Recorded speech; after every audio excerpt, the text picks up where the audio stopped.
Hey guys, this is Fred from Prefly Games, and this is episode 2 of how to build an online first-person shooter. So in this episode we're going to get rid of our googly eyes that we had before and also solve some problems with the camera so that we only have one camera in the scene, which is the one that we are viewing now. We are also going to solve some jump issues.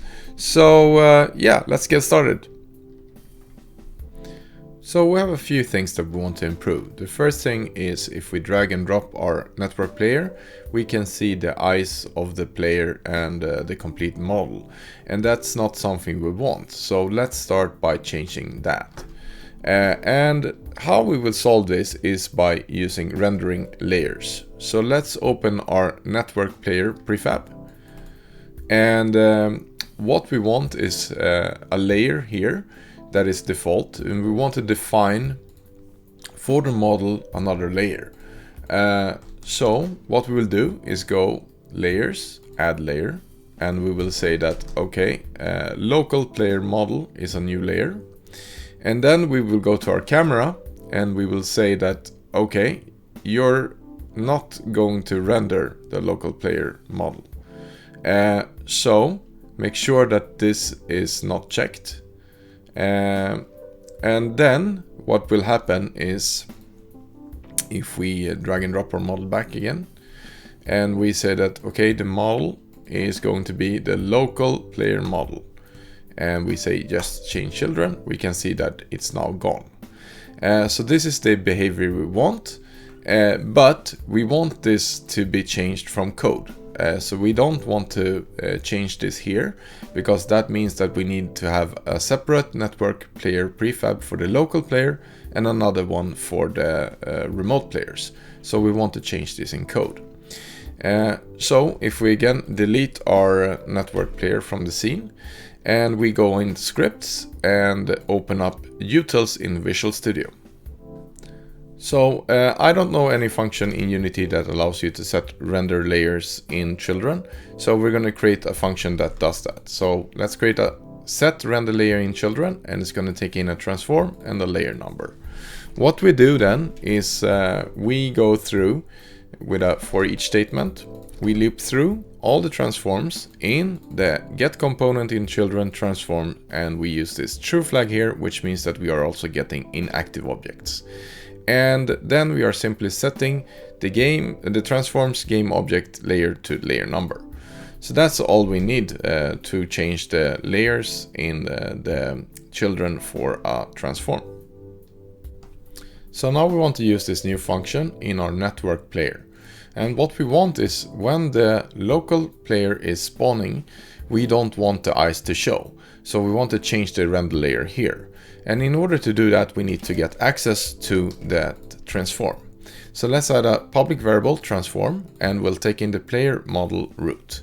And once we have that, we can use the new function to change the render layer of the children in the player models and its children. And we set the layer mask name to layer and local player model. That way the eyes will no longer be rendered. So while we are in the network player, we can change a few more things. So one of the problems that we currently have is that when a remote player is connecting, we see through the eyes of that remote player. And the reason for that is that there is a camera attached to the prefab, and Unity will always switch to the latest camera added. So what we want to do is we want to get access to the camera, the local camera, and we use get component in children, and we get that camera, and we're going to say that it's no longer going to be enabled. Another issue that we have is that we're getting spammed in the console that only one audio listener is allowed in the scene. So while we're doing this, we can do the same thing for the audio listener for the remote player. We get its component and we set it to disabled. We're still going to get an error though, because there are two audio listeners in the scene. And the reason for this is that when we are instantiating our local player prefab, it has a camera with an audio listener. But the main camera is still active and also has an audio listener. So that means that you're going to get an error. So what we want to do is we're going to get rid of our main camera. So the main camera is no longer needed when we're using our local player camera. So let's just disable our main camera. So now we can save this and take it for a spin in Unity, and it should work a lot better. So let's select our prefab, our network player. And what we want to do is we want to assign the player model in this slot. So let's drag and drop the model there, and we will save the prefab. So what I've also done is installed a tool called ParrelSync. It's a freely available tool, and I will share the link in the GitHub description. It was suggested by one of the viewers, so thank you very much. It's an excellent tool. And how it works is we go into this clones manager. I already created a clone called client, but what you do is press this add new clone, and it will create symbolic links to your project, which allows you to open multiple projects or multiple Unity editors, which makes testing in multiplayer a lot easier. So let's reduce that, and I already cloned it. So let's open another editor with the same project.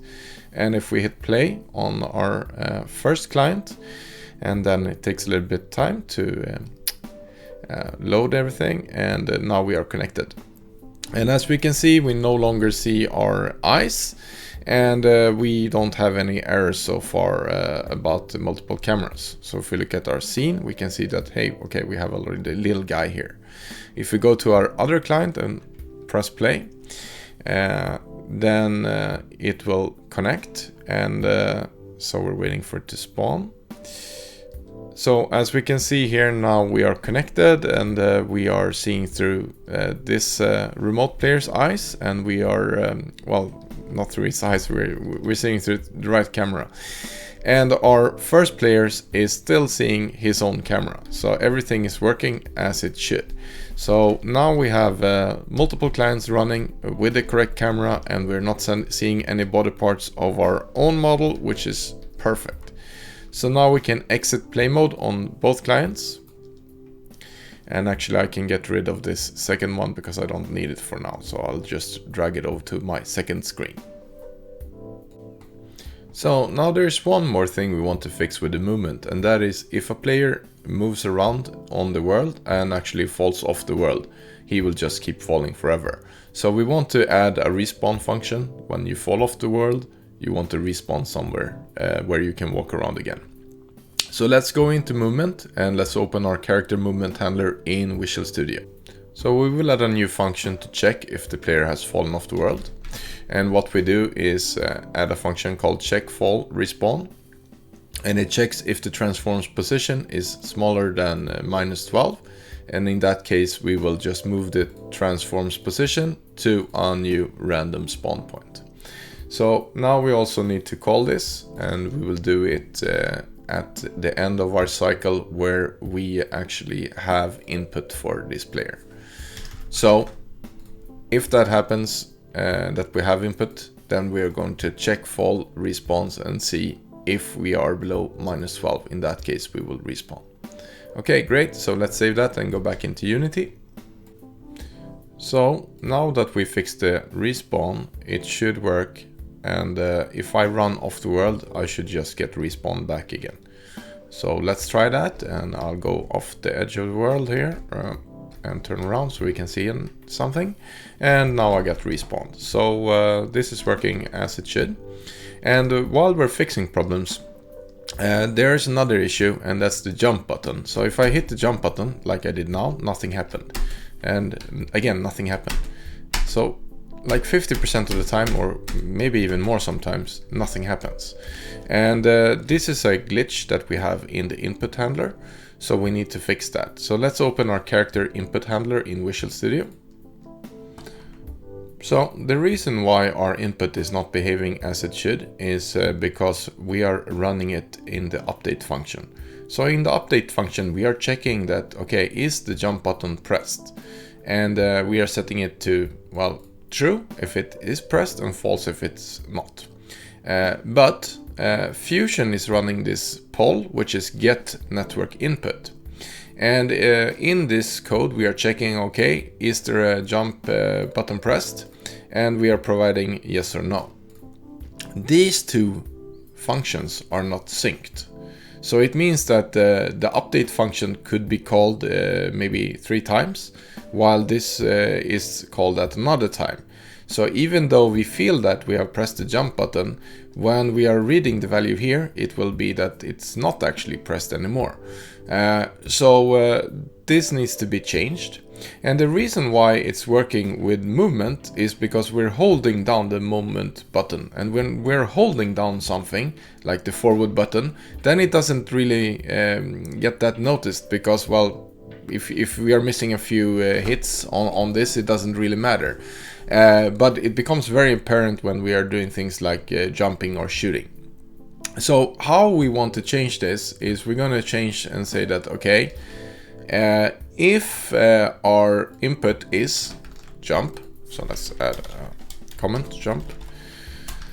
So if our input is jump, then we are going to say that, okay, our jump button is pressed. So we're not going to set it to false here, but rather we are going to wait until we have actually populated it in our code for the network. So when the network has fetched our input, then we can say that, okay, now we are actually ready to reset. So let's reset our jump button once the input has been read or sent to network. And by doing it this way, we can ensure that, okay, we are capturing some type of jump button here, and we are not going to reset it until the network has actually received that. Or, well, Fusion has prompted us to send our input at least. So by doing it this way, we will ensure that the jump button is not missed. And we don't have to do it on the movement because it's working fine enough, but if you want to, you can change the movement as well. So if we save now and try it in Unity, it should start to work again. So let's wait for it to reload, and now we are getting connected to the server again, and yeah, I spawned on top of something. Hey, awesome. So now I can see that, okay, I'm hitting the jump button here, here, here, here. Oh well, on the last one I hadn't landed yet, so that's fair. So jump, jump, jump, jump, jump, jump. So now we can see that it's working like 100% of the time. So that's a huge improvement. Okay, perfect. So while we are improving things, we are also going to change how the camera works. Right now we have a pretty poor camera setup. So if we have a look at our model, we can see that, okay, so we have our character here, and he has a camera attached to its head. So it means that when the camera, or rather when the body is rotating, or the whole model is rotating, the camera will rotate with it. So the bad part with this is the whole model is being rotated by the server side. So that means if a player with a bad connection is trying to move the mouse sideways, then we want, well, then the whole model will rotate like this. But it also means that if there's a lag, it's going to be like, and his view is going to be like super slow. So it's going to be like moving very slowly, but up and down it's going to go very quickly, because how we built the code is this is actually not networked, only the rotation sideways. So how we will counter this is essentially we will create another script to handle the camera. So the camera movement will be detached from the network player itself. So let's just make sure that we didn't mess anything up. All right, let's open that one. And we're going to create a new script. So let's go into the scripts and create a new folder. Call it camera. And in here, we're going to create a new C# script. And it's going to be a local camera handler. And we will attach it to the network player prefab. So let's let's have it compile for a little while. And here we go, reload, done. Let's drag and drop it into our camera. and then we can save our character. And now we will jump into the local camera handle in Visual Studio. So let's open that. So this is going to be similar to what we have done in the character movement handler. We're going to rotate the view of the player, but we're going to do it in the update function. So it's not going to be connected to actually the character's movement, because the character movement is networked. So what we do first is we want to get a reference to our component. So we want to store our local camera. So let's add an awake function so that we can access it. And what we do is we say that, okay, we already know that the camera is attached to the same component, so we can use get component. All right, awesome. So now that we are starting up, we want to make sure that the camera is not updated with the character movement. So how we do that is we're going to detach the camera. So we are checking that, okay, if the camera is enabled, so remember that only the local player's camera is enabled. All other cameras are going to be disabled by the spawn that happens when the networked prefab is instantiated. So we can check that, okay, if it is enabled, then we know that it's our local camera for the local player. And in that case, we're going to say that, okay, your transform's parent is going to be null. So that detaches the camera from the character's movement handler. So that means that the camera is sort of free floating, and if the character runs away, the local camera will actually stay at the same position. But a free floating camera is not something we want. So what we need to do is make sure that we can actually follow the player with this camera. So we are going to take in a public transform. It's going to be a camera anchor point. And this is what the camera is going to actually follow. So in our update function, we're actually going to change it into a late update, which is rendered after, or actually called after, the regular update. So our character is being moved well in the network update, but the late update hopefully is going to be called even later, so we don't get that much hiccup. So what we're going to see here, or actually going to do here, is we're going to say that, okay, the first part is that this code will be running on well, all of the clients attached and even the server. So we want to check that, okay, do we actually have a camera anchor point to start with? Because when clients are removed, their camera anchor point might get null while this is still alive for a while longer. So this removes error messages that we can have later on. Then we're also going to check that, okay, are we actually, is the camera enabled? If it's not enabled, then there is no point in actually updating its position. Then what we're going to say is that, okay, our camera, we're going to move it and transforms position to our camera anchor point position. So that makes sure that the camera is moved to the same position as the player. And then we're going to start with our rotations. So let's add a few variables for that. So we're going to do it the same way that we did it in the character movement handler. So we're going to have a camera rotation X, a camera rotation Y. And what we need as well is we need some type of input so that we are knowing where to rotate and how to rotate. And we get that input in the same way as we did with our character movement handler. We're going to have our input being set externally. So let's have our public function set view input vector so that we get this. Okay, so perfect. Now we can start with our rotation, and we're going to do it exactly the same way as before. So let's just add the code for that. So after we've moved the camera to the position, we're going to rotate it, and we're going to calculate our rotation for it. And we're going to use our camera rotation X plus, so it plus equal, so it's just added on top. View input, time delta time, and then we need to access our network character controller as well to get our view up down rotation speed. and we are clamping it between -90 and 90, so we can't break our necks when we are looking up. And then we handle the camera Y rotation, the sideways rotation, in the same way. And after all of this has been done, we need to apply it to the camera. So let's get our local transform rotation and set it to a quaternion, Euler, camera rotation X, camera rotation Y. But we need to fix this error, so it means that we have not added our code to actually get our character controller or network character controller. So let's add that. And we also need to access it in our awake function. Hold on, where am I? Here we are. So get component in parent because it's in the hierarchy above this. So let's get it in the parent. And yeah, now we're actually done with our local camera handler.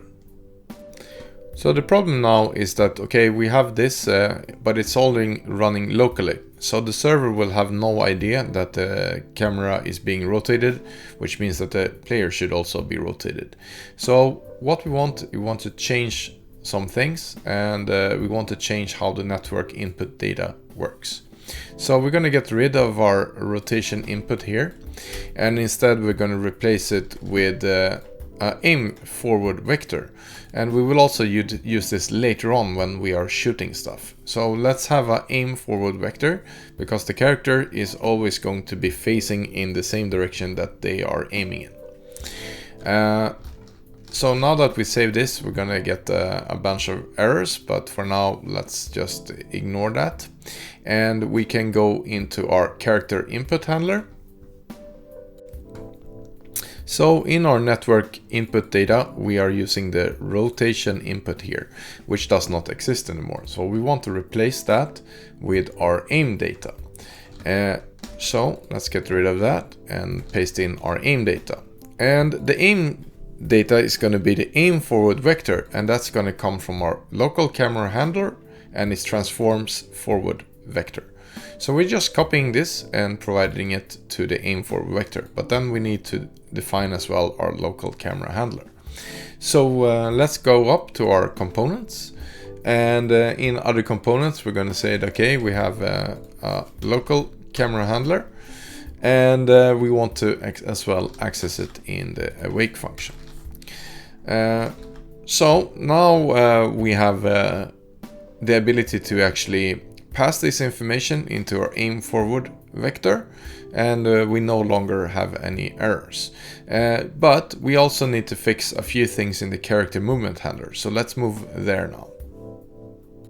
So in the old code, we were updating the rotation of the whole character controller based on the rotation input.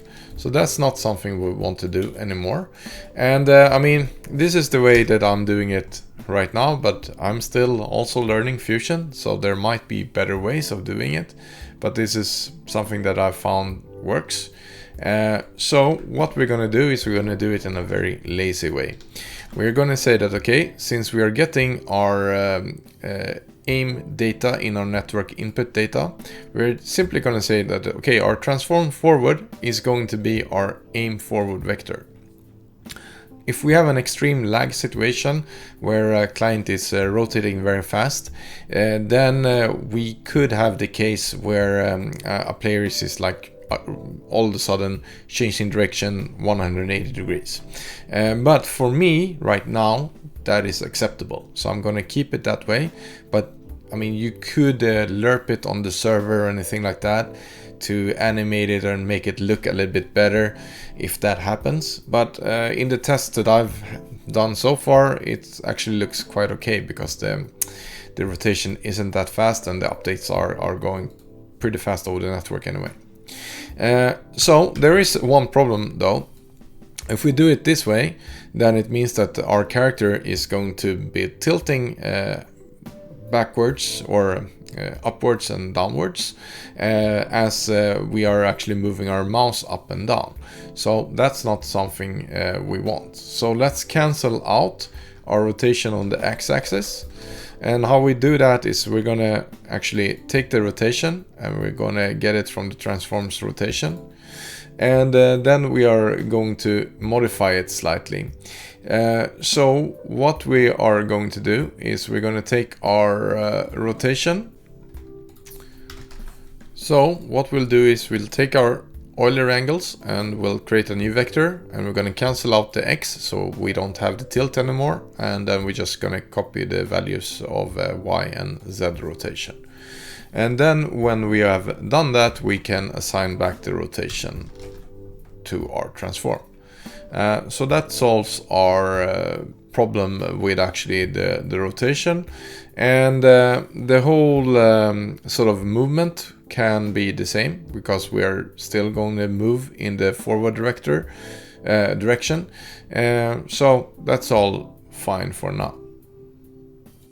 Now we can also clean up our code, so we are no longer going to have this camera rotation X, so let's get rid of that, and we don't need the view input either. So our whole sort of update function here is no longer needed, so we can get rid of that entirely. And then we also have our set input vector, so we can get rid of that. And then I'm not sure if we actually removed it in our character input handler. So yeah, here we still have it. So we need to get rid of our camera movement handler. We don't need to set it here. But we do, however, need to make sure that it's updated there, and it is. So this should all, oh yeah, we don't need a character movement handler here anymore. And we don't need to get that anymore. So hopefully I've corrected all the problems. So let's save that and go back into Unity and check this out. So now we need to open our prefab, our network player prefab.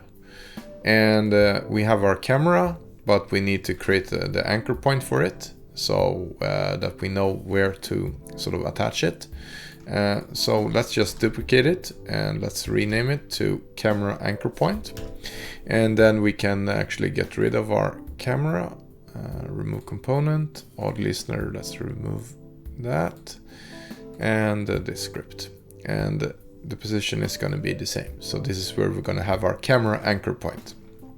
Now our camera, we need to set our camera anchor point, so let's do that. Yeah, so that's all we need to do, and yeah, that's fine.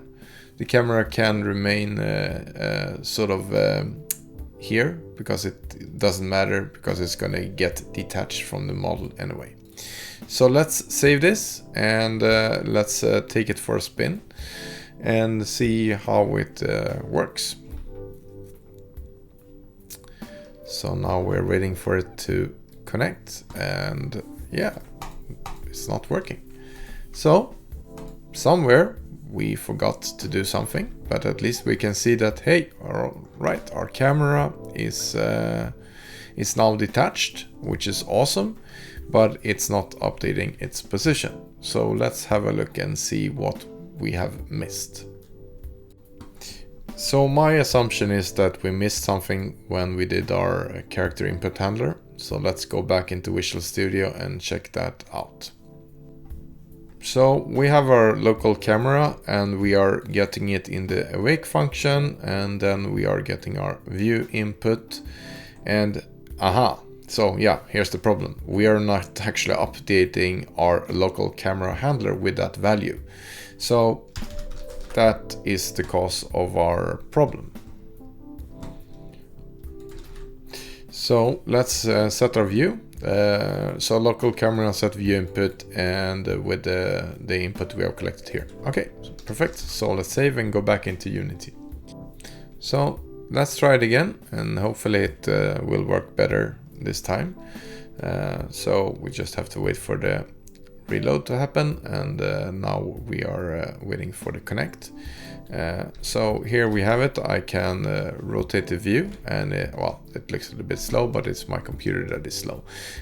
So the view is working, and let's bring in another client. Hold on. And here we have our other client, and let's try that as well to see that it's actually working as it should. So if we go into our scene view, we can see that, okay, we have another client that just dropped in, and his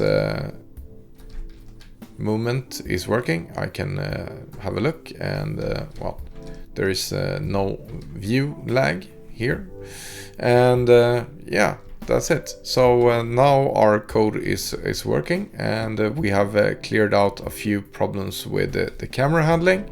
As we can see, the camera is detached here, and it actually belongs to our network player number 2, this one. And we also have a camera on this side, which belongs to our network player 1. So that's awesome. We can actually click this point and see that, okay, it actually belonged to, yeah, this network player PF clone and the other one. So that's awesome. Let's remove this other client, and we can stop it as well, and we can stop our main client. Okay, so let's just resize our windows a little bit.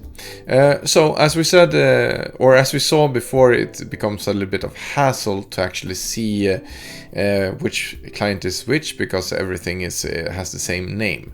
So let's fix this just to make it easier later on when we're starting to shoot things and stuff like that, to not have everything just called prefab, copy of prefab, etc.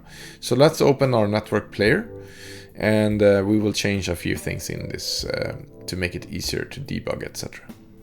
So how we will solve this? Well, there are many different ways of solving it, but the way I'm gonna do it is, when we are gonna get spawned, I'm gonna change the name of our prefab. So the transform's name is gonna be P for player underscore and then object ID. So if we save now and go back into Unity, so let's try that. Spin up a client, and I'll spin up the other client on my off-screen monitor, and yeah, here we go. So now we are connected, and this one is connected too. So here we can see that, okay, awesome, we have another player, and if we go into our scene view, we can see that, yeah, we have both of them, and one of them is called P underscore ID2, and the other one is called P underscore ID3. So this way is going to be a lot easier to find out what's going on in the scene and who is doing what. And then we have our free floating camera, which is connected to our local player. So that's awesome. This concludes today's video, and now we have sorted out the camera handling. We have also sorted out our movement, so everything is working. So now we are set up to start with the fun stuff, which is going to be all the shooting and taking damage and all that, and that's going to be in the next episode. I'd like to give a shout out to our Patreon supporters. It helps us with every single contribution that we can get. So please consider supporting us on Patreon. The link is in the description.